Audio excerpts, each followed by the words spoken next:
관심 많은 도마.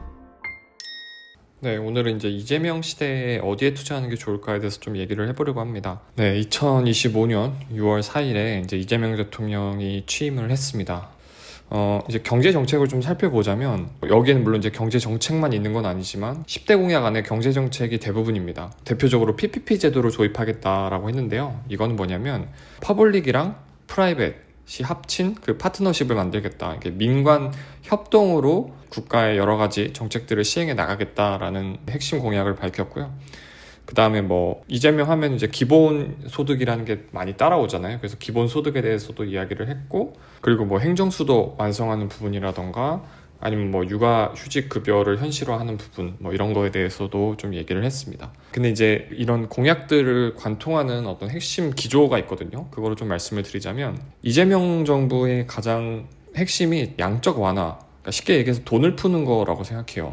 이게 이제 가장 대표적인 케이스가 뭐냐면, 이재명 대통령이 경기도지사였을 때 이렇게 경기 지역화폐를 발행해서 지역 내에 상권에서 이제 소비를 유도를 했습니다. 뭐 본인 같은 경우는 이게 이제 노벨 평화상 받을 정책이다, 이런 식으로 굉장히 강조를 많이 했고요. 뭐 실제로 어느 정도는 또 뭐 지역 경제 활성화에 도움이 된 부분도 있긴 했습니다. 그리고 지역화폐뿐만 아니라 민생회복지원금이라고 해서, 이건 이제 작년 총선 때 공약인데 1인당 25만 원씩을 지급하겠다, 이렇게 총선 공약을 제시하기도 했죠.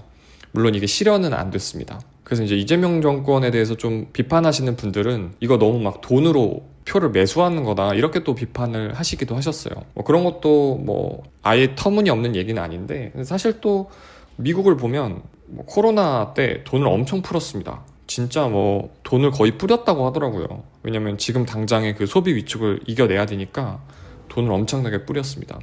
그걸 뭘 보면 알 수 있냐면, 통화량 증가 추이를 보면 알 수 있어요. 이게 파란색이 미국인데, 지금 보시면은 쭉 이렇게 올라왔다가 어디서 확 뛰냐면 여기 코로나 때 확 뜁니다. 반면에 이제 노란색이 우리나라인데, 우리나라 같은 경우는 이렇게 점진적으로 쭉 이렇게 올리는 추세였습니다. 화폐를 계속 찍어낸 거죠. 그에 따라서 물가도 굉장히 많이 올랐습니다. 우리가 이제 좀 체감했던 시기가 2022년, 그때 물가가 4%, 5% 이렇게 뛰었고, 미국 같은 경우도 뭐 외식을 못할 정도로 그렇게 물가가 뛰었죠. 그게 결국 시장에 돈이라는 유동성을 급격하게 공급하다 보니까 인건비나 생필품 물가가 확 뛴 겁니다. 생각해 봐야 될 게, 돈을 풀면 다 해결될까? 그렇지 않거든요. 저 개인적으로는 경제적 어떤 위기의 순간에 돈을 푸는 게 맞다고는 생각합니다. 근데 이 돈이 어디로 가냐면 부동산으로 가는 경우가 많아요. 그래서 우리나라 같은 경우는 결국은 부동산이지 뭐, 집밖에 없어, 집, 막 이런 얘기가 나오는 게 집값이 계속 꾸준히 올랐기 때문이거든요. 그래서 아파트 불패신하다, 이렇게도 얘기를 하잖아요. 그래서 우리나라 같은 경우는 정말 가계 자산의 80%가 부동산에 몰빵돼 있고, 그래서 금융자산에 좀 관심을 기울여야 된다, 이렇게 그런 지적이 많이 나오고 있습니다.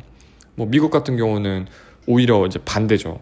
뭐 집이 없는 건 아니지만 이제 주식 같은 금융자산에 가계에 많은 자산들이 거기 이제 몰려 있다 보니까, 그래서 더 미국 주식이 좀 올라가고 그런 것도 있습니다. 실제로 그래프를 보면 이게 지난 15년간의 그래프인데, 지금 쭉 보면 우리나라 코스피는 15년 동안 57% 올랐습니다.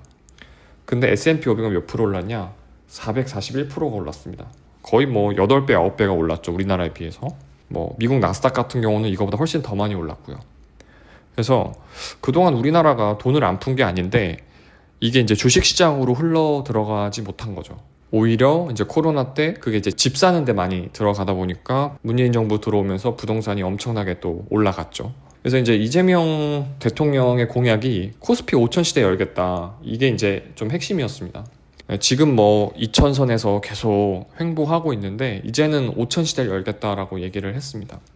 그래서 뭐 포트폴리오를 공개도 했는데, 뭐 코스피 200, 우리나라의 대표적인 200개 기업이죠. 그다음 코스닥, 미국 나스닥처럼 기술주를 모아놓은 건데, 여기다가 이런 식으로 모으고 있다고도 얘기를 해주고, 그러니까 그만큼 나는 이제 과거 대통령들과 다르게 금융시장, 주식에도 좀 신경을 쓰겠다, 이렇게 얘기를 하는 거죠. 결국 종합하자면 돈을 풀 건데, 그 돈이 부동산보다는 금융시장, 그러니까 주식시장으로 흘러 들어가게 만들겠다라는 그런 이제 차원인 겁니다. 이제 그걸 위해서 우리나라 주식시장의 고질적인 병폐가 두 가지가 있어요. 첫 번째는 이제 분할 상장. 그러니까 카카오 그룹만 이렇게 하는 게 아니라 이렇게 카카오, 뭐 카카오뱅크, 카카오페이, 카카오게임즈 뭐 이렇게 굉장히 쪼개서 상장을 하다 보니까 한 그룹이 안 크는 겁니다. 뭐 예를 들어서 뭐 만약에 미국 같은 경우에 뭐 애플, 뭐 애플워치, 뭐 애플 무비, 애플카 뭐 이런 식으로 쪼개서 상장하면은 애플이라는 그룹 하나로 존재할 때 비해서 주가가 많이 안 올라갈 거잖아요. 근데 우리나라는 이제 그런 단점이 있는 거죠. 그리고 우리나라 주식시장은 시장 자체가 좀 작다 보니까 작전 세력이 개입해서 주가 조작을 하기에 굉장히 용이합니다. 실제로 윤석열 대통령의 배우자 김건희 여사가 이제 도이치모터스 주가 조작에 연관됐다 이런 의혹도 있었고요. 그래서 이제 이재명 대통령 같은 경우에는 이제 후보 시절 때 일반 투자자 간담회도 열면서 주식시장에 대해서 좀 이걸 바로 잡겠다라고 얘기를 했고, 이건 이제 지난 대선 때 공약인데 그 연기금이라고 해서 우리나라 국민연금 기금 있잖아요. 그 국민연금에서 주식시장에 좀 계속 투자를 해서 시장을 좀 안정화하겠다. 그리고 이제 물적 분할 좀 못하게 하고 공매도 좀 바로잡고 특히 이제 주가 조작 같은 시장 교란에 대해서 철저히 막겠다. 이렇게 얘기를 했습니다. 이걸 통해서 우리나라 주식시장을 좀 끌어올리겠다. 이런 취지인 거죠. 그래서 그냥 제 개인적으로 드는 생각은 우리나라 기업이 뭐 단기간에 확 좋아져가지고 주가가 오른다는 느낌보다는 이제 새 정부가 들어섰고 그 새 정부가 주식시장의 가치를 올리는 거, 그러니까 밸류업이라고 하죠. 우리나라 주식시장의 가치를 올리는 것에 대해서 관심이 많다 보니까, 그리고 또 돈을 꽤 풀 것 같은데 그 돈을 이제 주식시장 쪽으로 흘러 들어가도록 그렇게 유도할 것 같다는 생각이 듭니다. 그렇다고 했을 때 아마 허니문 기간에는 이제 코스피가 좀 그래도 어느 정도는 좀 상승세의 흐름을 보이지 않을까 하는 게 그냥 제 개인적인 생각입니다. 뭐 이거를 뭐 투자를 권유하는 건 아니고요. 그래서 이제 코스피 대표적인 기업들이 여러분들도 아시는 이런 기업들이 있는데, 만약에 내가 뭐 미국 주식을 하고 있고 미국 주식에만 근데 또 몰빵하기는 좀 그렇고 근데 또 주식은 투자하고 싶다, 그러면은 코스피 중에서도 좀 일부 믿을 만한 기업들에 좀 넣어 놓는 것도 괜찮은 옵션일 수 있겠다, 그런 생각이 좀 들더라고요. 왜냐면 결국 유동성이 공급되면 주식시장으로도 돈이 몰리고 그럼 주가도 올라가게 돼 있으니까요. 그리고 또 하나는 뭐냐면 요새 뭐 하도 AI 열풍이 불고 있잖아요. 그래서 이제 이재명 정부에서도 AI 투자 100조 원 시대를 이렇게 열겠다라고 공언을 해놓은 상태고, 그래서 실제로 AI 정책 수석을 신설을 했습니다. 그리고 이제 돈을 더 쏟아붓는 그 과학기술 펀드 이런 거를 만들어서 국가에서 조성한 그 국민의 투자금이 이렇게 AI 쪽으로, 회사 쪽으로 들어갈 수 있도록 그렇게 만드는 그런 구조를 지금 설계하고 있는 거죠. 그리고 R&D 예산도 좀 늘리고요. 그래서 구체적으로 보면은 한 국민펀드를 조성해서 100조 원 정도 투자할 예정이고, 특히 이제 AI 시대에 굉장히 중요한 게 GPU인데 요거를 좀 정부가 앞장서서 최대한 이렇게 좀 확보하겠다라는 구상을 밝히고 있습니다. 그래서 이제 이거를 AI 고속도로를 지금 깔겠다 이렇게 얘기를 하더라고요.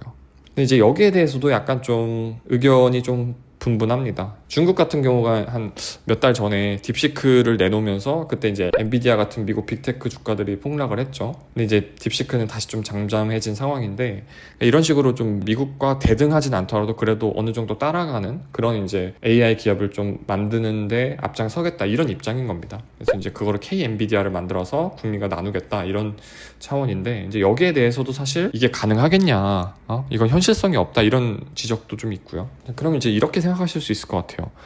그러면은 뭔가 엔비디아만큼은 아니지만 엔비디아처럼 클 수 있는 어떤 AI 기업을 찾아내서 미리 투자하는 게 어떨까요? 라고 생각하실 수 있는데, 뭐 물론 그것도 하나의 방법일 수 있습니다. 그렇게 함으로써 그 기업이 크면 신규 인력도 고용이 되고 또 새로운 투자도 활성화가 될 테니까요. 근데 개인적으로는, 그러니까 지금 여기서 얘기하고 있는 것들이 AI나 뭐 GPU를 사고 K 엔비디아 만들고 이런 모든 것들이 결국에 미국 빅테크들과 연결이 돼 있습니다. 근데 이게 우리나라만 그런 게 아니라 전 세계적으로 이런 흐름이니까 저 개인적으로는 그냥 우선순위가 있다면 뭐 엔비디아라던가 뭐 구글이나 마이크로소프트 같은 그런 기존의 빅테크들을 좀 더 투자를 하는 게 개인 입장에서 보면 더 안정적인 투자가 아닐까, AI 시대가 왔을 때 그런 생각이 좀 듭니다. 물론 이제 그러고 나서도 우리나라 시장에도 좀 투자를 하고 싶다, 그리고 AI의 미래에 대해서 굉장히 밝게 본다, 그런 마음이 있다고 하면 이제 아까 얘기했던 뭐 K 엔비디아의 가능성이 있는 그런 AI 국내 기업들에게도 좀 투자하는 게 뭐 나쁘진 않겠죠. 네네. 하여간 그렇습니다. 네, 오늘은 그래서 이렇게 이재명 정부의 경제정책 방향과 이에 따라서 어떻게 투자를 하는 게 좋을지에 대해서 좀 얘기를 해봤는데 좀 도움이 되셨으면 좋겠습니다. 감사합니다. 의심 많은 도마